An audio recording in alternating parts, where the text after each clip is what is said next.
బంగారు పండ్లు అనేటువంటి అనుదిన వర్తమాన కార్యక్రమం చూస్తున్న మీ అందరికీ ప్రభువైన యేసుక్రీస్తు వారి శ్రేష్టమైన నామంలో వందనాలు శుభములు తెలియజేసుకుంటూ ఉన్నాను.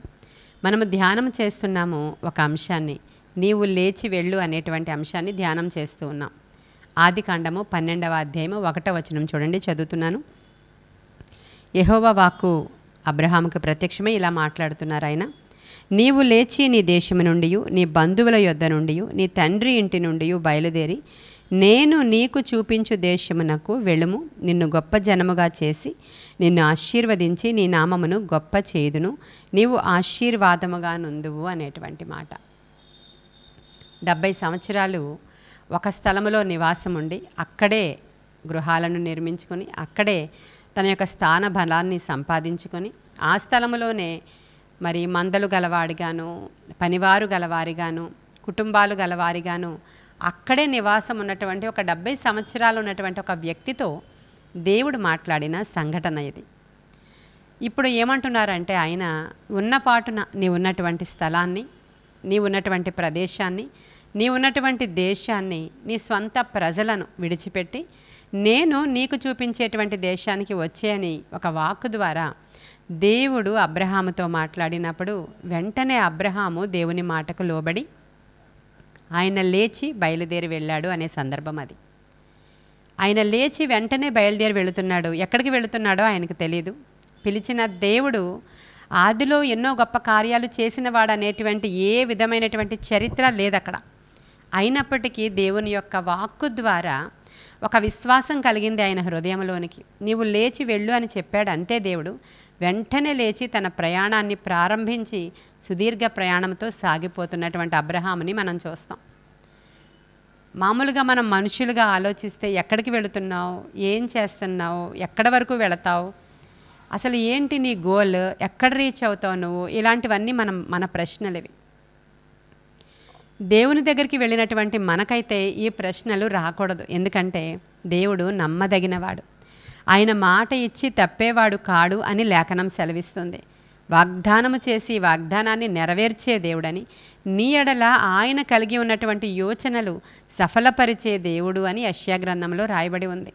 ఇవన్నీ కూడా అబ్రహాముకి తెలియదు. కానీ దేవుని యొక్క మాటకి లోబడి ఆయన బయలుదేరి వెళ్ళెను అనేటువంటి మాట. ఇదే కదా మన ధ్యానాంశము. చాలా సందర్భాలలో ఏ స్థలములో ఉన్నామో ఆ స్థలములోనే చాలామంది మిగిలిపోతూ ఉంటారు. ఈ రోజుల్లో చాలా సంఘాలు ఉన్నాయి, ఎక్కడ పడితే అక్కడ సంఘాలు, వీధి వీధికి సంఘాలే. ఒక్కొక్క పల్లెటూరులో అయితే వీధిలో 2-3 సంఘాలు. ఇంకా చాలా పెద్ద పెద్ద కాంగ్రిగేషన్ ఉన్నటువంటి సంఘాలలో మా చిన్నప్పటి నుంచి చూస్తున్న విషయాలే మీతో మాట్లాడుతున్నాను నేను. మనము చర్చిల యొక్క పేర్లు చెప్పుకోవాల్సిన అవసరం లేదు. అనేక చోట్ల రాజకీయాలు, ఉన్నత స్థానాల కొరకైనటువంటి పోట్లాటలు, ఎలక్షన్స్లో మేమే మరలా ట్రెజరర్గా ఉండాలి, మేమే మరలా ప్రెసిడెంట్గా ఉండాలి, మేమే మరలా సంఘ పెద్దలుగా ఉండాలి, సిఆర్గా ఉండాలి. ఇటువంటి అనేకమైనటువంటి రాజకీయాలు ఉన్నటువంటి సంఘాలలో వాళ్ళు కొట్టుకుంటూ, ఈర్ష్య పడిపోతూ, దిగజారిపోతూ, దేవునితో ఆటలాడుతూ, అదే స్థలంలో మరలా నిలవబడిపోతూ చర్చిల్లోనే కొట్టుకుంటూ ఉంటారు. ఇలాంటి సందర్భంలో ఆయా స్థలాలలో ఉన్నటువంటి విశ్వాసుల గురించి మనం ఆలోచిస్తే మాకు అలవాటు అయిపోయింది కదండి. మరి తల్లి సంఘం కదండి, తండ్రి సంఘం కదండి, ఎన్ని కొట్లాటలు ఇక్కడ ఉన్నా కూడా మాకు అలవాటు అయిపోయింది. ఏదో ఒక మూలనకి వెళ్ళి కూర్చొని అక్కడ వినేసి వచ్చేస్తున్నాము అంటూ ఉంటారు. ఐక్యత ఎక్కడ లేదో అక్కడ దేవుడు ఉండడు. ప్రియమైన దేవుని బిడ్డలారా, ఎక్కడ కొట్లాటలు గొడవలు ఉంటాయో అక్కడ పచ్చిక ఉండదు. ఎక్కడ స్వార్థము, గొడవలు, గందరగోళం ఉంటుందో దేవుని సన్నిధి అక్కడ నిలబడి ఉండదు. ఇలాంటి సందర్భంలో చాలామందితో దేవుడు వాక్యాల ద్వారా మాట్లాడుతూ ఉంటారు. సరే, మీ తల్లిదండ్రులు ఇదే సంఘానికి వెళ్ళారు, నిజమే. అప్పుడు నడిపించిన సేవకుడు మంచి ఘనమైన సేవకుడు, చాలా మంచి ప్రార్థనాపరుడైనటువంటి పాస్టర్ గారు అప్పుడు తల్లిదండ్రులు నడిపించారు.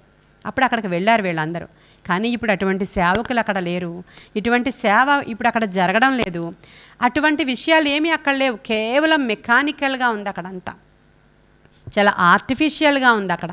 అప్పుడు దేవుడు మాట్లాడుతున్నాడు, నీ యొక్క దృష్టి అంతా దేవుని రాజ్యం వైపు ఉంటే ఈ స్థాన బలాల గురించి కానీ, లేకపోతే ఇక్కడ ఈ చర్చిలో ఉంటే మంచి సిమెట్రీలో నిన్ను పాతి పెడతారు దాని గురించి కానీ, లేకపోతే ఇక్కడే ఉంటే మేము సో అండ్ సో సంఘము అని చెప్పుకునే గొప్పల కొరకు కాదు నీవు ఇక్కడ ఉండేది. దేని కొరకంటే ఇక్కడ ఉన్నప్పుడు నీవు దేవుని కొరకు సిద్ధపాటు పడుతూ సారవంతమైన స్థలంలో నీవు నాటబడాలని దేవుడు కోరుకుంటూ ఉన్నారు. చాలా సందర్భాలలో మీతో మాట్లాడుతూ ఉంటారు దేవుడు, ఇక్కడ నుంచి లేచి నీవు వెళ్ళు అని. ఈరోజు నేను ఎవరితో మాట్లాడుతున్నానో వారికి ఇది అవసరము గనుక ఈ వాక్కు వారి దగ్గరికి వెళుతుంది. ఎక్కడున్నావో ఆ స్థలములో గనుక నీకు సారవంతమైనటువంటి భూమిగా అది అనిపించకపోతే, నేల మంచిగా లేకపోతే, నీరు సారము ఉన్నటువంటి నీరుగా నీకు అనిపించకపోతే, ఫలభరితముగా అక్కడ లేకపోతే ఆ స్థలము విడిచి సారవంతమైనటువంటి స్థలములోనికి నీవు వెళ్ళాలి. ఎందుకంటే నీకు కావాల్సింది ఆత్మరక్షణ. ఈ లోకంలో ఎన్ని సంపాదించుకున్నా, ఈ లోకంలో ఎంత పేరు ప్రతిష్టలు సంపాదించుకున్నా, నీవు దేనికి చెందిన వాడవనేటువంటి గుర్తింపు నీకు వచ్చినా, నీ ఆత్మకు ఫలితము లేకపోతే, నీ ఆత్మ ఆశీర్వదింపబడకపోతే, ఆత్మలో నీవు వర్ధిల్లకపోతే, ఆ స్థలంలో దేవుని సన్నిధే లేకపోతే నీవు నిత్య నరకాగ్నికి వెళ్ళిపోతావు అనే విషయాన్ని గ్రహించాలి. నీ కన్నులు తెరవబడాలి. ఈరోజు అబ్రహాము నుంచి మనం ఈరోజు నేర్చుకుంటున్నటువంటి పాఠం ఇదే.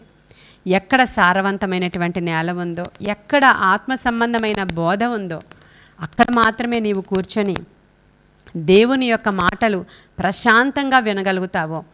ప్రతి ఆదివార దినాన, ప్రతి శుక్రవార దినాన ఎప్పుడైతే నువ్వు మందిరంలోనికి వెళతావో అక్కడ వెంటనే నీవు ఆత్మతో నింపబడతావో, వెంటనే దేవుని యొక్క వాక్యము నీ హృదయానికి తాకుతుందో, ప్రశాంతంగా నీకు ఉంటుందో ఆ స్థలానికి బయలుదేరి వెళ్ళాలి ఈరోజు నీవు. ఎందుకంటే సంవత్సరాలు గడిచిపోతున్నాయి, దినాలు గడిచిపోతున్నాయి.